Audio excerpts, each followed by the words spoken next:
नमस्कार। नवभारत टाइम्स में आपका बहुत बहुत स्वागत है, अभिनंदन है। आपके साथ मैं हूं विनीत त्रिपाठी। 22 अप्रैल की दोपहर 3 बजे पहलगाम में टूरिस्ट आए, उनको नृशंस हत्या कर दी गई। पूरे देश ने झकझोर दिया इस कांड ने। हर आदमी गम में भी है, गुस्सा भी है, और हर रोज जिनके परिवार वाले इस आतंकी हमले में मारे गए, नई नई कहानियां उनके सामने, उनके आंसू अब तक रुकने का नाम नहीं ले रहे। पूरा देश एक सुर में बदला की मांग कर रहा है कि पाकिस्तान को उसी की भाषा में सबक सिखाया जाना चाहिए। लकी बीस मेरे साथ मौजूद है। लकी बीस से आज हमें जो जानना है, जो समझने की कोशिश हम कर रहे हैं, वो कह रहे हैं कि इस पूरे अटैक में लकी जी क्या रोल था, आईएसआई ने किस तरह से पूरा प्लान किया इसको, और क्या असीम मुनीर, जो कि पिछले एक दो दिनों से बहुत सारी मीडिया रिपोर्ट्स में लकी जी ये जानकारी सामने आ रही है कि हो सकता है क्योंकि उनका परिवार विदेश चला गया है, वो पाकिस्तान छोड़ दिया। ऐसे बहुत सारे बड़े बड़े आर्मी ऑफिसर्स के जो बच्चे हैं वो भी छोड़ चुके हैं। तो क्या उनको डर सता रहा? और दूसरा सवाल, किस तरह से आईएसआई ने इस पूरे अटैक को प्लान किया है? मिनी जी, मैं आपको इस पूरे अटैक को समझाऊं उससे पहले मैं थोड़ा सा आपको पीछे लेके जाऊंगा। 4 साल पीछे जाते हैं हम। 2018 में सेम पैटर्न। उस टाइम जो आसिम मुनीर, जो आज पाकिस्तान के चीफ ऑफ आर्मी स्टाफ है, उस टाइम आईएसआई के चीफ हुआ करते थे। तो जी उन्होंने 10 फरवरी 2018 को क्या किया, इनके एक ब्रिगेड, मैं आपको पहले बताऊं कि आईएसआई का काम करने का तरीका आप समझना इससे। जी जी आईएसआई का क्या है, इंडिया का जितना भी, इंडिया के अंदर जो भी टेररिज्म अटैक होता है या इंडिया के अंदर जो भी जी आतंकवादी घटनाएं होती हैं, धमाके होते हैं, स्लीपर सेल्स यहाँ पर अटैक करते हैं, इन्फिल्ट्रेशन होती है बॉर्डर के अंदर से, इसको टोटल जी आईएसआई का इंडिया डेस्क देखता है। ठीक है सर। पाकिस्तान का आईएसआई का इंडिया डेस्क इस चीज को सब देखता है। उस टाइम जो पाकिस्तान के आईएसआई के चीफ हुआ, मतलब चीफ थे आसिम मुनीर, जो मुनीर जी। तो जी एक्चुअली क्या हुआ, सेम प्रोसीजर उस टाइम। आसिम मुनीर आईएसआई के चीफ हुआ करते थे, और उस टाइम के जो ब्रिगेडियर थे, इंडिया डेस्क देखते थे, वो देखते थे अपना आमिर हमजा, उस टाइम के ब्रिगेडियर थे हम्म सर ये। इन्होंने सेम हरकत करी, सुजान कैंप पर हमला किया। 6 आतंकवादी आए बॉर्डर क्रॉस करके। ब्रिगेड 36 के अंदर उन्होंने क्या किया, एक आतंकवादी हमला किया जिसमें हमारे 5 आर्मी के जवान शहीद हो गए, एक दो सिविलियन भी शहीद हुए, और बाद में काउंटर अटैक, मतलब काउंटर कार्रवाई के अंदर सारे आतंकवादी मारे गए। सेम प्रोसीजर था सर। मैं वो इसलिए बता रहा हूं कि क्योंकि उस टाइम यही chief of army staff ISI के क्या थे, डीजी थे, डायरेक्टर ऑफ जनरल आईएसआई। आज आसिम मलिक क्या है, आईएसआई के डायरेक्टर ऑफ जनरल हैं, और चीफ ऑफ आर्मी स्टाफ कौन है, आसिम मुनीर। सेम हम्म प्रोसीजर, प्रोसीजर बिल्कुल चेंज नहीं हुआ सर। तरीका क्या हो गया, आज मैं आपको बताऊं कि जो इंडिया का जो डेस्क है, वो एक ब्रिगेडियर देख रहे हैं। उस दिन के बाद उन्होंने क्या कर दिया, 2018-24 के बाद उन्होंने क्या कर दिया, इंडिया का जो भी डेस्क देखते हैं उन ब्रिगेडियर को डिस्क्लोज नहीं करते। उसका सबसे बड़ा रीजन है कि कुछ अज्ञात हमलावर ने 2024 के अंदर, ठीक है सर, 2024 17 जून को ब्रिगेडियर आमिर हमजा को शूट आउट कर दिया। आईएसआई के हम्म ब्रिगेडियर को शूट आउट किया। दुनिया में किसी को नहीं पता चला ये शूट आउट किसने किया, लेकिन पाकिस्तान बोलता है कि हमारे आरएनडब्ल्यू के कुछ एक एजेंट्स ने किया। तो इस प्रोसीजर सेम है। उस टाइम ये जो हमला करवाया था जैस ने करवाया था, यानी कि मौलाना मसूद अजहर ने। आज जो ये हम्म हमला करवाया, ये किसने करवाया, एलईटी ने करवाया। एलईटी बोलो तो आप हाफिज सईद। लेकिन हाफिज सईद। इसके पीछे गेम सेम है सर, जो हिंदुस्तान की जनता को समझना चाहिए कि गेम पूरा आईएसआई के डेस्क से है। ठीक है, आईएसआई के डेस्क को किसने ऑर्डर दिया, इंडिया डेस्क को ऑर्डर दिया आईएसआई चीफ आसिम मलिक ने। आसिम मलिक को किसने ऑर्डर दिया, पाकिस्तान के चीफ ऑफ आर्मी स्टाफ ने। क्लियर है सर, प्रोसीजर सेम। क्लियर। आतंकवादी संगठन जो आप लश्कर, मतलब लश्कर तोयबा एलईटी बोल रहे हैं, एक छोटा सा मोहरा हो गया सर। ये जीवन भर चलता रहेगा, ये संगठन बदल जाएंगे। आईएसआई ने एलईटी को ऑर्डर दिया, लेकिन वो एलईटी को डायरेक्ट, एलईटी इस ऑपरेशन को डायरेक्ट नहीं कर सकता था, क्योंकि एलईटी को बैन कर रखा है इंटरनेशनल, यूएन वगैरह सबने उसको एक आतंकवादी संगठन घोषित किया है।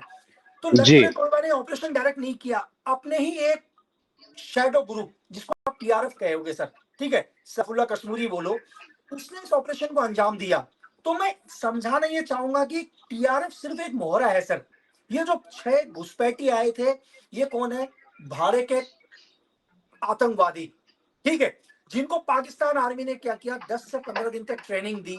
ट्रेनिंग देने के बाद एलईटी ने इसको क्या किया, हिंदुस्तान के बॉर्डर को क्रॉस करवाया, जिसमें पाकिस्तान की रेंजर्स ने पूरी मदद करी। पाकिस्तान के आईएसआई ने मदद करी, पाकिस्तान के रेंजर्स ने मदद करी, ठीक है, और पूरा हमला टीआरएफ के ऊपर डाल दिया। लेकिन हिंदुस्तान की जनता को ये समझना चाहिए कि पूरा माइंड किसका सर? माइंड आईएसआई का दिमाग सर। अगर आज आप टीआरएफ को भी खत्म कर दोगे सर, मैं बोलता हूं कि हिंदुस्तान की आर्मी, भारतीय सेना, इंडियन गवर्नमेंट टीआरएफ को खत्म ही कर देगी।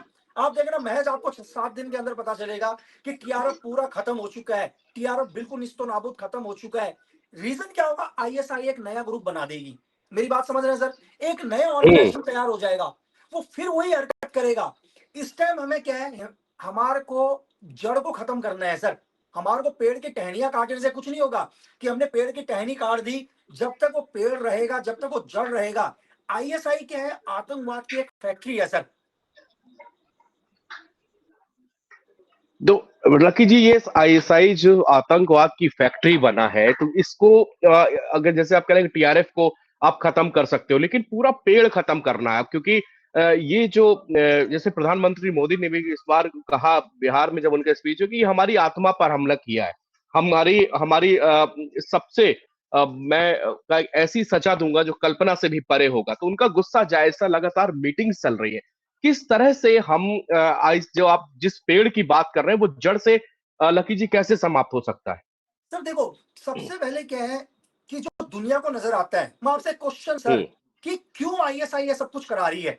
लोगों के जहन में ये क्वेश्चन क्यों नहीं आता कि आईएसआई क्यों हर बार भारत के अंदर ये आतंकवादी गतिविधियां करा रही है? क्यों पाकिस्तान आर्मी हर बार, जिनके पास खाने के लिए पैसा नहीं है, जो पूरा पाकिस्तान आज भूख से मर रहा है सर, ठीक है, लोगों के पास आज रोटी नहीं है, लोग 200 रुपए लीटर दूध पी रहे हैं, 500 रुपए केजी आटा खरीद रहे हैं, कपड़ा नहीं है उनके पास पहनने के लिए, लेकिन फिर भी वो आतंकवाद पर इतना पैसा क्यों खर्च कर रहे हैं? कौन है जो आईएसआई को सपोर्ट कर रहा है पीछे से? कौन है जो आईएसआई को एड फंडिंग दे रहा है? कौन है जो चाहता है कि भारत के अंदर आतंकवाद फैले? भारत की आर्थिक, भारत अंदरूनी, मतलब हम लोग इंटरनल ही अपने प्रॉब्लम में उलझते रहे सर। और अभी क्या है, मैं अपना पॉइंट ऑफ व्यू बता रहा हूँ, ये मेरा पॉइंट ऑफ व्यू जी। है सर। अगर आप मुझसे मेरा पॉइंट ऑफ व्यू पूछोगे, या लक्की तुम्हारा पॉइंट ऑफ व्यू क्या कहता है, मेरा पॉइंट ऑफ व्यू कहता है सर, मेरी ये राय है कि आईएसआई क्या है सर, बांग्लादेश में इस टाइम पूरा एक्टिव है।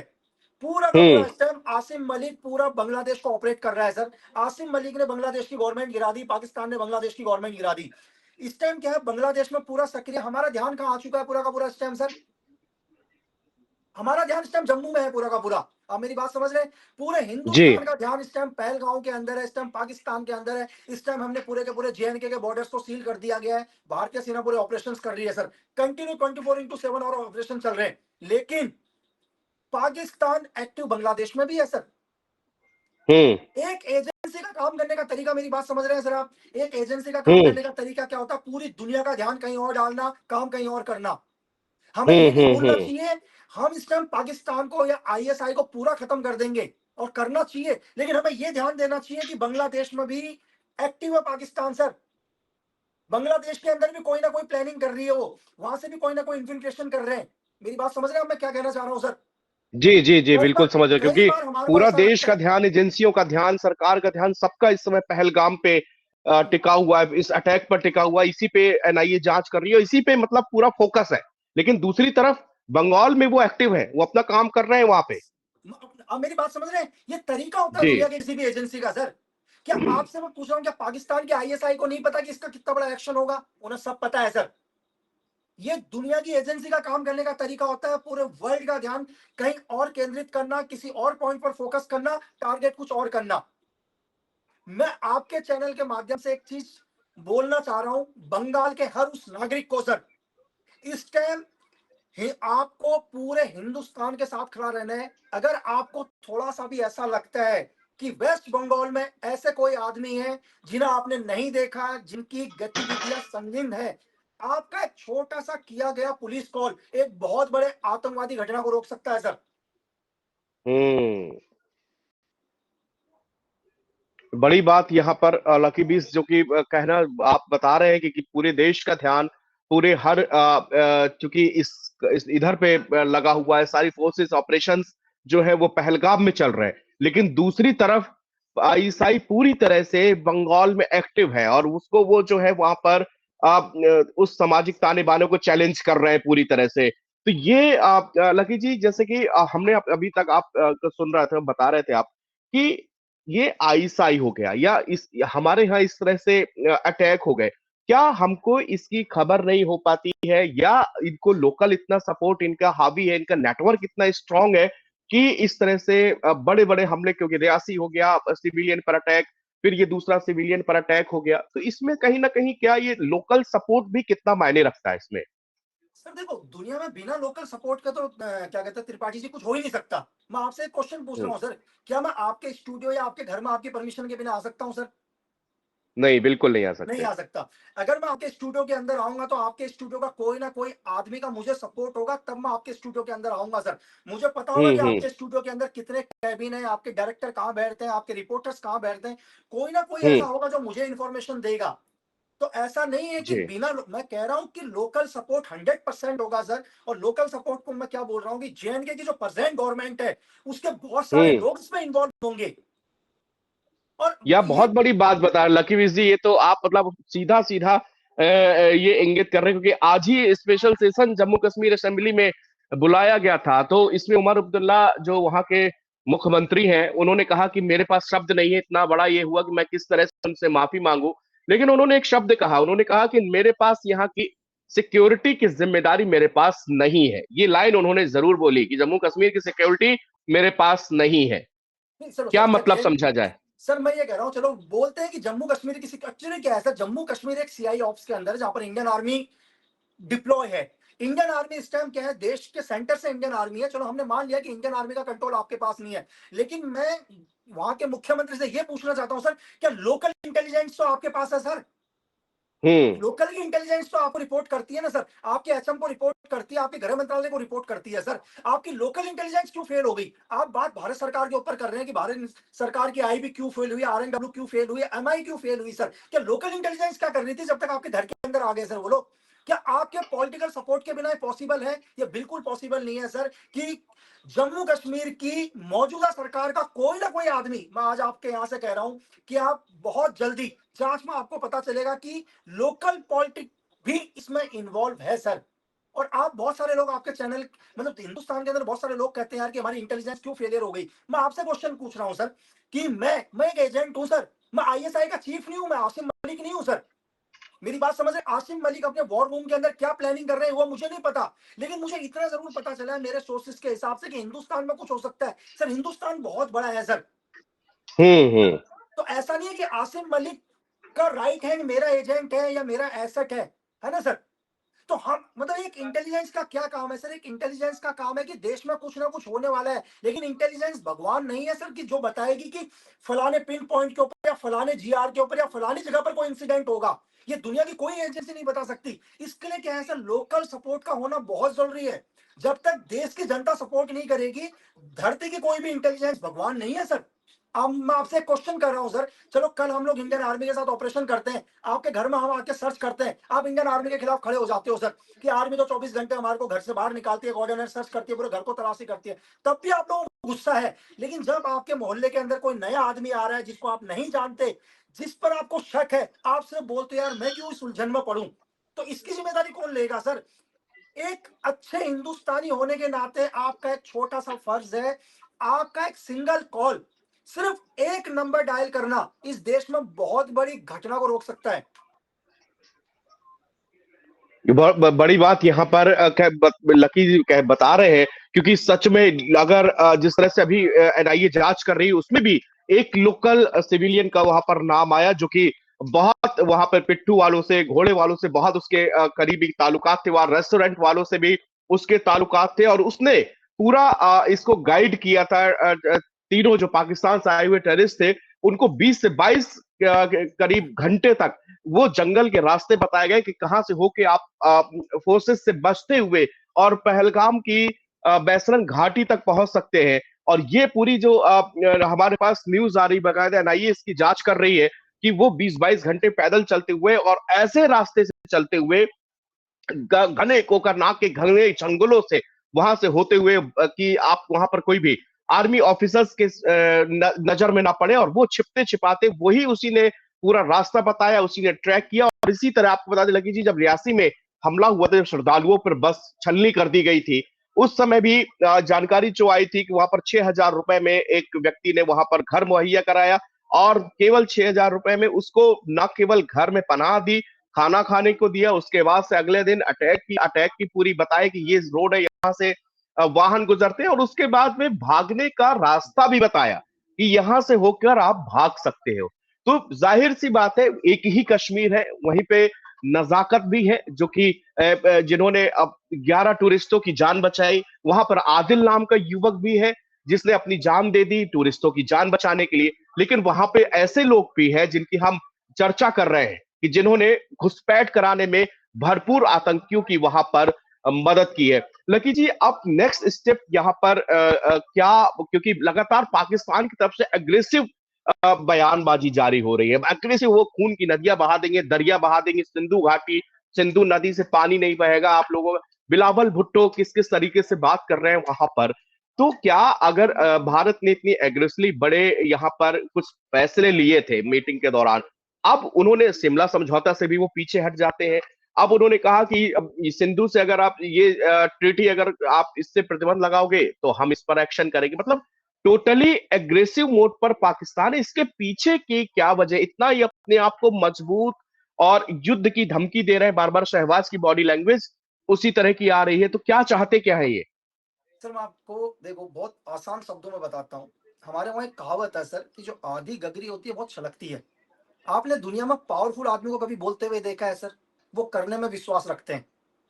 दूसरी चीज, मैं ये बोलना चाहता हूं कि पाकिस्तान का सबसे पावरफुल आदमी, वहां का जनरल आशिम मुनीर, मैं कहता हूं कि इस टाइम पाकिस्तान की धरती में जो सबसे पावरफुल आदमी है ना सर, वो आशिम मुनीर है सर। वहां के प्रधानमंत्री से भी ज्यादा पावरफुल आदमी, जिसके हाथ में पूरी पाकिस्तान की मिलिट्री है। उस आसिम मुनीर को यह लगता है कि पाकिस्तान की धरती में मेरे बच्चे सेफ नहीं है। मेरी बात समझ रहे हैं सर? पाकिस्तान के जितने हम्म। भी लेफ्टिनेंट जनरल्स हैं, जितने मेजर जनरल्स हैं, उनको लगता है कि पाकिस्तान की धरती में मेरा परिवार आप सेफ नहीं है। वो अपने परिवार को, कोई इंग्लैंड, कोई जर्सी, पाकिस्तान की धरती से दूर भेज देते हैं। तो जो आदमी अपने बच्चों को सेफ नहीं रख सकता पाकिस्तान की धरती के अंदर, आपको क्या लगता है वो मौलाना मसूद अजहर, हाफिज सईद, सफूला कश्मीरी, सकुला कशूरी, साजिद खान, मूसा गुज्जर, इन जैसे लोगों को सेफ रख पाएगा सर? ये सिर्फ बोला जा रहा है सर। उनकी आत्मा को पता है कि भारतीय सेना या भारत सरकार उनके ऊपर क्या एक्शन लेगी। और मैं आपसे ये कह रहा हूं सर कि जितने भी टेररिस्ट जो फ्रंट में थे और जो बैकफुट से इनकी मदद कर रहे थे, उनको हमारी सेना या भारत सरकार एक ऐसी मौत देगी जिसकी उन्होंने कभी सपने में कल्पना नहीं की होगी सर। तो कल्पना से परे ये सजा मिलनी भी चाहिए लगी जी, क्योंकि ये हिंदुस्तान की आत्मा पर किया गया हमला है। बेकसूर नेहक थे, जो अपनी जिंदगी के छुट्टी कुछ खुशनुमा पल मनाने कपल गए हुए थे, परिवार के साथ लोग गए थे, उनके बच्चों के सामने जो है, छोटे छोटे मासूम बच्चों के सामने उनके पिताओं को मार दिया गया। और उनकी जो महिलाएं थी, उनको एक मैसेज डराने की जाके मोदी से बता देना, ये बता रहा था कि कितना उनके अंदर एक दहशत भरने की कोशिश कर रहे थे, और वही दहशत उनका वो प्लान लेके आए थे। और देखिए लकी जी, आमतौर पर अभी आपको ये भी पता चला होगा कि बीएसएफ का जो मामला है, कि बीएसएफ का जवान जो है अपना बॉर्डर बिल्कुल क्रॉस बिल्कुल। कर गया है। आम दिनों में देखिए, अगर ऐसा कुछ होता है तो एक छोटी कानूनी प्रक्रिया होती है, उसके बाद में दोनों देश एक दूसरे के जवान को वापस। बिल्कुल बिल्कुल लेकिन सर, बिल्कुल। 90 घंटे हो गए लकी जी, उनकी प्रेग्नेंट पत्नी जो है वो परेशान हो चुकी है। वो रो रही है उसके कि मेरा पति, और 90 घंटे के लिए कई सर ये 3 बार साइकोलॉजिकल, जी। सर साइकोलॉजिकल वॉर, उनको पता है कि लोग भड़केंगे, लोग गवर्नमेंट के खिलाफ नारे लगाएंगे, प्रेशर देंगे सरकार के ऊपर, इसी को बोलते हैं सर साइकोलॉजिकल। मेरी बात समझे सर? हम वो ही कर रहे हैं जो पाकिस्तान चाहता है, जो आईएसआई चाहती है सर। आईएसआई को पता है कि लोग गुस्सा होंगे, लोगों के अंदर आक्रोश होगा, लोग सरकार के ऊपर बात करेंगे कि भाई अपने जवान को वापस लेकर आओ, प्रेशर सरकार के ऊपर कैसा दिया जाए। ये तरीके होते हैं वॉर करने के सर। इसी को बोलते हैं वॉर के अंदर साइकोलॉजिकल गेम करना। एक आदमी से पूछा जाता है कि तेरा धर्म क्या, और गोली चला दी जाती है। उनको पता है कि ये बात भारत सरकार को पता चलेगी, इस देश के सारे हिंदू नफरत करेंगे सर। मेरी बात समझ रहे हैं? इसी को साइकोलॉजिकल वॉर करते हैं सर, जो आईएसआई चीफ यासीन मलिक और पाकिस्तान का जनरल अपने वॉर रूम में बैठकर बनाते हैं प्लानिंग। जो भाड़े के अनपढ़ आतंकवादी आए थे सर, उनको कुछ नहीं पता कि करना क्या है सर।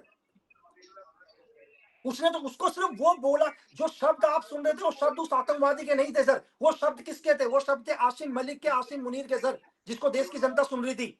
और उनको पता था कि इसका रिएक्शन क्या होगी भारतीय जनता के ऊपर, मतलब इस देश की पब्लिक के ऊपर। ये आक्रोश वो चाहते हैं कि इस देश की सरकार के ऊपर क्या हो, प्रेशर हो। सर वॉर ऐसा नहीं है कि वॉर, मेरी बात सुनिए, पाकिस्तान भी रेडी बैठा होगा इस टाइम। वो चाहता है कि हम करें, लेकिन कब करना है? दुनिया के अंदर वॉर से बड़ी चीज होती है सर टाइमिंग। दुनिया की सबसे हम्म। महत्वपूर्ण चीज टाइम। किस टाइम वॉर करना है, कौन सी जगह पर करना है, ये दुनिया की सबसे इंपॉर्टेंट चीज होती है सर। अगर आपने टाइम की सही वैल्यू करी तो आप दुश्मन को भी खत्म करोगे और जंग भी जीतोगे सर। बिल्कुल। एक मन में ख्याल आपसे मैं पूछना चाहता हूँ, ये आखिरी सवाल है क्योंकि आपको भी लेट हो रहा है बहुत। मेरा आखिरी सवाल है कि क्या उस जो हमारा बीएसएफ का जवान उनके पास में कैद है, क्या उसके साथ ये लोग बुरा बर्ताव लकी जी कर सकते हैं? क्या उनको टॉर्चर भी किया जा सकता है? क्योंकि ये सवाल जो है आर्मी ऑफिसर से उनके परिवार वालों ने भी पूछा है कि उनको किसी तरह, क्योंकि आंखों में पट्टी और बिल्कुल बेसुध अवस्था में जो उनकी तस्वीर आ रही है वो परेशान करने वाली है। इसके पहले हमने देखा था अभिनंदन के साथ भी कुछ ऐसा ही उनके साथ किया गया। तो क्या इसको वो टॉर्चर कर रहे होंगे या फिर वो चाहते हैं कि कोई बीच में शायद नेगोशिएशन के लिए इस तरह से कर रहे हैं? सर मैं आपसे क्या कह रहा हूं, आपके पास कोई भी तस्वीरें पहुंची है ना सर, इस देश के पास अगर बीएसएफ जवान की तस्वीरें पहुंची हैं, वो पहुंचाई गई हैं सर। इस दुनिया के अंदर सोशल मीडिया के माध्यम से या दुनिया में किसी भी माध्यम से अगर कोई चीज आप तक बहुत आसानी से पहुंच रही है, तो ऐसा नहीं है कि वो चीज आपने पता करी है, वो चीज आप तक पहुंचाई गई है।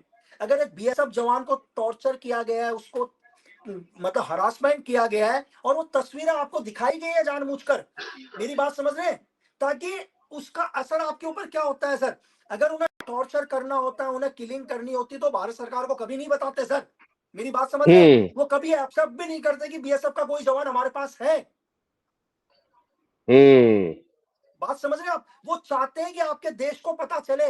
अगर उन्हें उस सोल्जर को कुछ करना होता तो पाकिस्तान गवर्नमेंट कर चुकी होती सर। ये हम समझने की कोशिश तस्वीरें करिए। जारी नहीं करते। जी। ये समझने की कोशिश करिए, उस जवान को कुछ नहीं होगा सर। जिस तरह से उस जवान को लिया गया है, पाकिस्तान की गवर्नमेंट को, उसकी सेना को उस जवान को देना पड़ेगा सर। एक सोल्जर को उन्होंने अरेस्ट किया है सर, वो उस सोल्जर को किल नहीं कर सकते आप। ये पाकिस्तान को भी पता है सर, ये पाकिस्तान की आर्मी को भी पता है, और पाकिस्तान की सरकार को भी पता है। बहुत बहुत शुक्रिया लकी जी हमारे साथ बातचीत करने के। लकी बीस से आपको सुन रहे थे, उन्होंने तमाम जो है पाकिस्तान के नापाक मंसूबे और किस तरह आसिम मलिक और आसिम मुनीर ये दोनों दहशतगर्दी का एक नमूना पेश कर रहे हैं। इन दोनों ने भारत की अमन चैन पर ग्रहण लगाने का काम किया है। ये वहां से बैठे बैठे और हिंदुस्तान को दहलाने की साजिश कर रहे हैं। एक है पाकिस्तान का आर्मी चीफ का स्टाफ, जिनका नाम है, जो इतने बहादुर है कि अपने बच्चों को भेज चुके हैं ब्रिटेन यूएस कि जाओ पाकिस्तान तुम्हारे लिए महफूज नहीं है। जबकि पाकिस्तान की सरजमी की रक्षा की जिम्मेदारी असीम मुनीर के कंधों पर है। दूसरे हैं मलिक साहब, असीम मलिक। ये वो है जो आईएसआई को लीड करते हैं। इन्हीं ने ही वो सारा प्लांट जो हिंदुस्तान में जितना एजेंसी को, लड़कों को तैयार करना, जिहाद के नाम पर छोटे छोटे बच्चों को शामिल करना, उनको बॉर्डर क्रॉस करवाना और फिर उसके बाद में भारत मुल्क में अशांति फैलाना, ये इनका काम है। तो ये दोनों पूरी तरह से आज इनके दिल में दहशत भरी हुई है, क्योंकि ये जान रहे हैं कि भारत का प्रहार बड़ा होगा और भारत का प्रहार कड़ा होगा। और ये ऐसा प्रहार होगा कि जिस तरह प्रधानमंत्री नरेंद्र मोदी ने बिहार की सरजमी से कहा था कि आपको नस्लें याद रखेंगी, आपने कल्पना भी नहीं की होगी कि आपको वो सजा दी जाएगी। और उसी की तैयारी चल रही है। पूरे देश को गुस्सा है, लेकिन संयम रखना होगा। नकी बीस जो कि वो एक बात बहुत यहां पर इंपॉर्टेंट कह के गए हैं कि हमको इस भाव आवेश में आके सरकार के ऊपर प्रेशर नहीं बना, क्योंकि वो यही चाहते हैं। उनका मोटिव यही है और यही साइकोलॉजिकल वार है जो कि आसिम मुनीर खेल रहे हैं। उनको पता है कि हिंदुस्तान के लोगों का गुस्सा आएगा। उनको पता है कि यहां पर अगर मजहब पूछ के गोली मारी जाएगी तो हिंदू मुसलमान में लड़ाई होंगी, सिविल वॉर, गृह युद्ध की स्थिति में भारत पहुंच जाएगा। भारत में ही अंदर अंदर जो है इस सामाजिक ताना बाना पूरी तरह से तहस नहीं, ये उनके प्री प्लान है। लेकिन इन बहकावों पर कतई नहीं आना। सरकार जिस तरह से हर एंगल से इनको निपटने के लिए, हिंदुस्तान की सेना 24 घंटे, हमको उस पर अटूट भरोसा, गर्व, हर भारतीय को गर्व है अपनी सेना पर, अपने जवानों पर। और हम लोग, यही सब लोग, पूरा देश बदला चाहता है, लेकिन इनको ऐसा बदला कि दोबारा फिर भारत का नाम लेने में भी ये 100 बार सोचे। इस लाइव बुलेटिन में फिलहाल इतना ही। देश और दुनिया की तमाम खबरें देखने के लिए बने रहिए नव भारत टाइम्स के साथ। शुक्रिया।